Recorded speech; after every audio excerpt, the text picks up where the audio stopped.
Shawarma?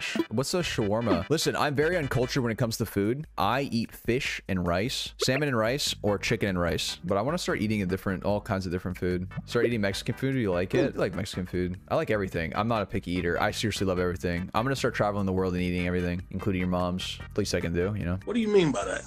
My name is Jollz. I'm a Radiant player. If you're enjoying this type of content, be sure to like and subscribe, considering 80% of you guys are still not subscribed. I do these coaching sessions live, so you're more than welcome to swing by the stream and ask questions. If you're interested in coaching yourself, click the link in the description, click the book a lesson button, and select your plan and time. Lastly, if you want a chance to win free coaching, be sure to comment down below your Discord name and why you think you deserve it. I'll be picking out a person randomly. Other than that, enjoy the video. All right, we have another coaching session. This one is silver.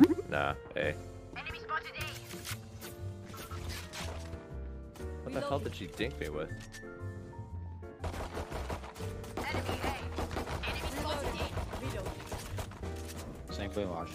They gotta rotate.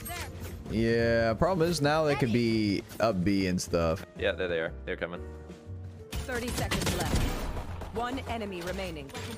Spike down B.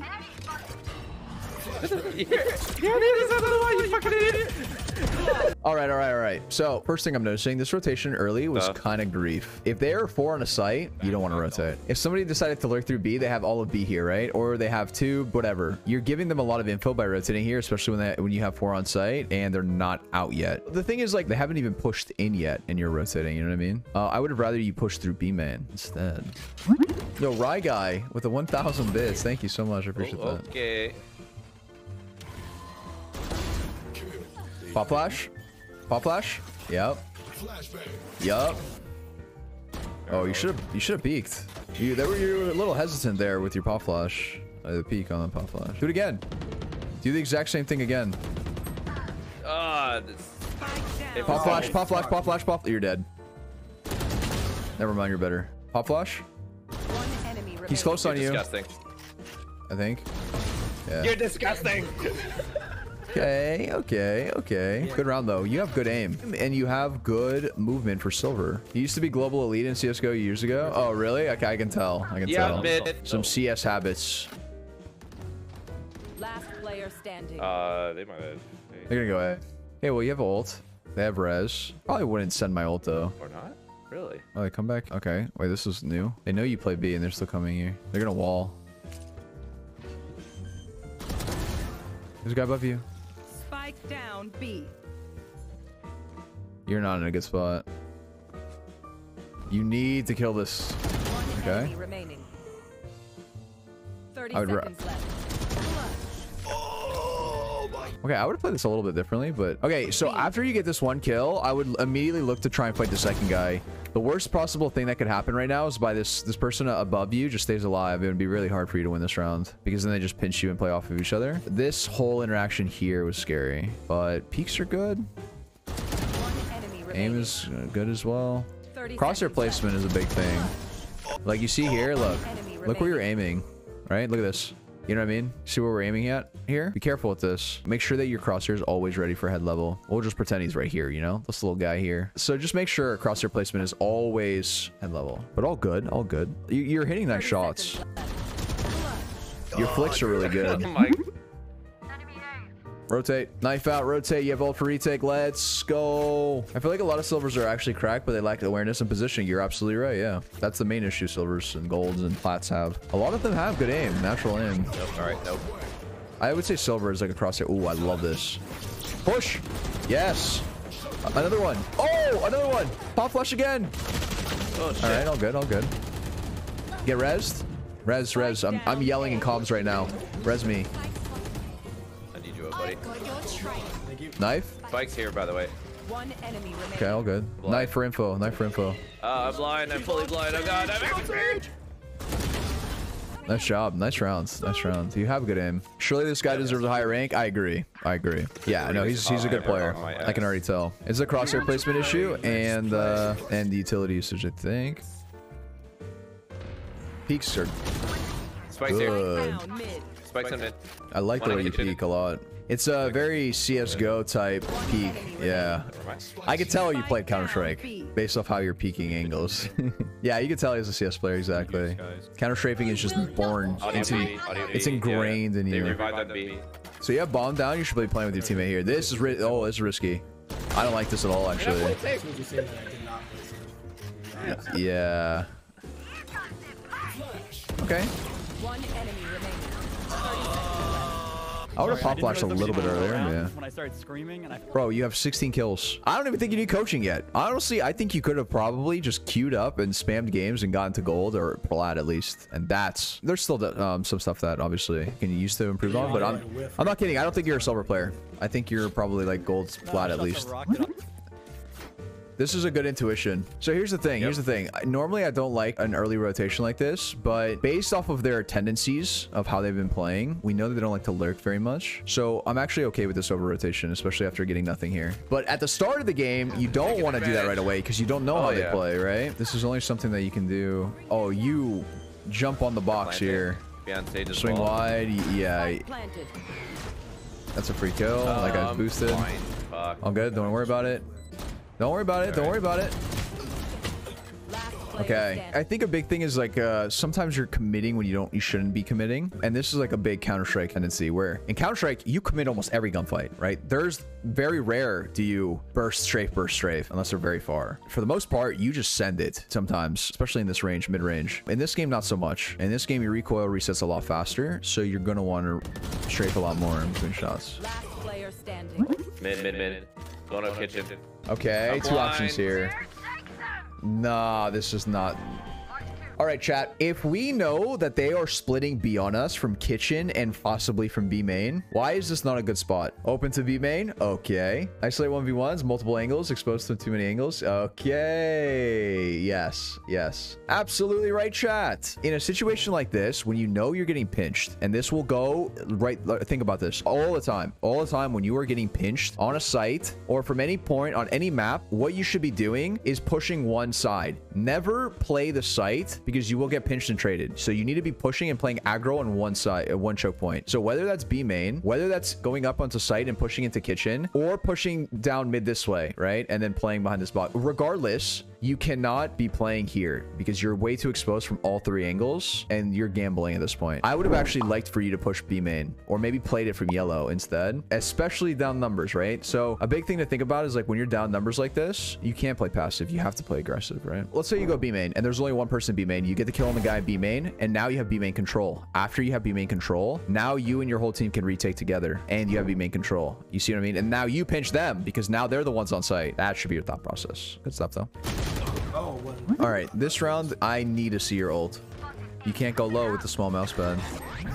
Spike down A. 60 sky. Little bit too early. Okay, so the ult idea is good. I would wait until you're up here. The thing is with the KO ult, it's a very short time. It's a very short timer. You want to maximize every second you can with that thing. She's Dead. Oh, I'm down. I'd be screaming in comms for a res. Make sure you're calming. Make sure you're calming when you're down. Dude, I'm telling you, when I'm playing KO and I'm down, I'm like, res. I'm res. You can res me heaven. I don't actually say res. I'm just like, you can res me heaven. That's what I usually say. Peaks are great. Can't see it. Oh.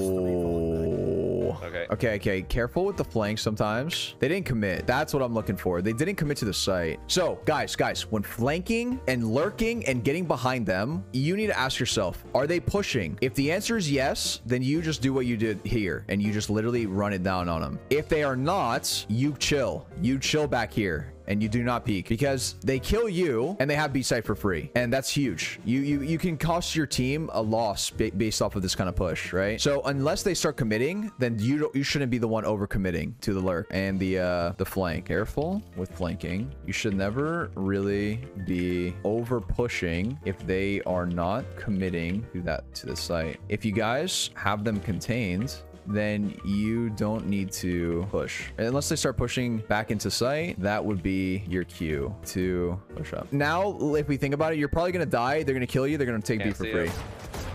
Let's see what happens. Got him. One enemy Oh my remaining. lord. You have ult. You surely pop the ult here. Or get half. You have to get half. You have to get half. Yo, what the fuck just happened? Oh, you DC? Standing. Raise? Oh no, all tabs? All tabs or something, yeah. Unlucky. Alright. Spike down down B. Get knife. Ooh, this is really good flash. Might be a little shallow. Get the gun. Oh, this is why you don't buy a Vandal second round, baby. All right, let's see it. All right, Carrot. Last behind. player standing. Oh, this is your round. There's one yellow. There's two yellow. Oh, but imagine.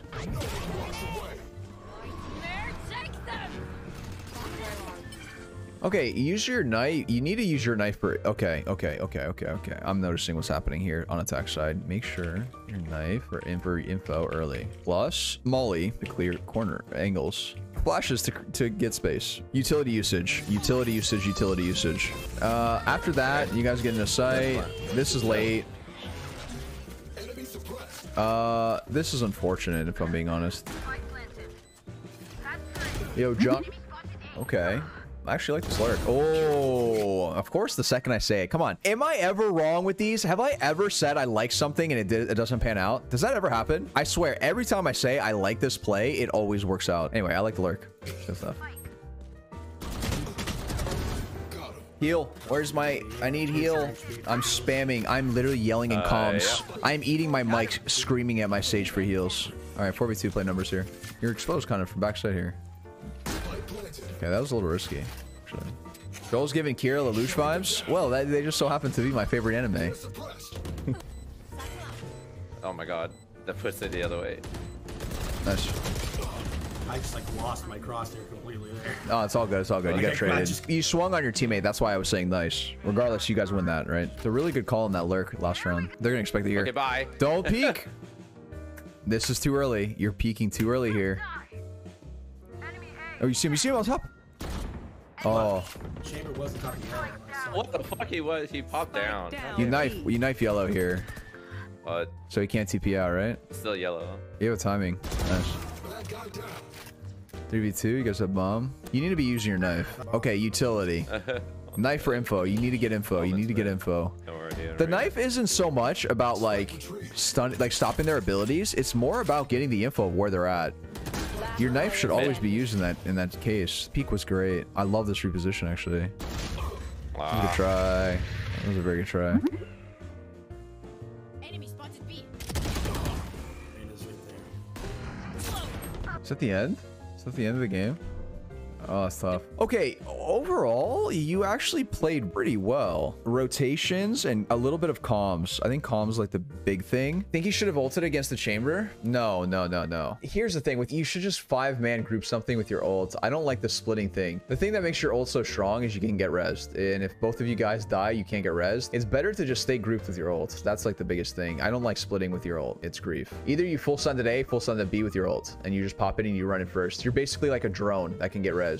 You're the information for it, right? So that's something that you can do when you do have KO ult on attack side. All right, let's do a quick summary. What did Carrot do well in the session? A couple things that you did really well, actually. I like your aim. Your aim and your peaks are very good. I can tell you used to play Counter-Strike because you peak very well. Your counter shapes are even good. You're peeking away from angles, and gun control, sprays, movement is pretty good for the most part. Crosshair placement is a little bit iffy. Overall, raw aim, really good. Good stuff. What should Carrot spend time practicing before their next session? Okay, there's gonna be a little bit of a big one. A couple things that you should be practicing before the next session is 100% on attack side. You want to be using your utility more, right? I am noticing that you're not using your knife to go into sight, to clear for information. Every time your knife isn't to really stall them and make them vulnerable, but it's to get the information that they're not playing there or they are playing there. And then you want to use your mollies to kind of clear out corners. You want to use your flashes to create space into sight using utility. That is your biggest weakness on attack side. On defensive side, I think it's just comms in general, right? Like telling your team, hey guys, I have my ult. Let's play retake here for the ult. And just calming in general when you're down. Hey guys, res me. I died. I got downed here. You can res me, heaven. You know, things like this that can really just, you know, make sure that your team is playing in sync with you. So that's one of the biggest things. And then another one is crosshair placement, right? Crosshair placement, you want to make sure you're always head level at all angles, right? And that just comes with playing more, understanding the map more. I would highly recommend going into a death match and playing a lot of death match and making sure that your crosshair is where you think it is. All right. That's why I'm balding. We know me and Chetty, your channel is desolate. You at your peak and you'll never be relevant. Now we got beef and now I'm here to settle it. Channel ain't growing, you might want to pedal it. You want like 7 whole years to develop it. I'm way above you in another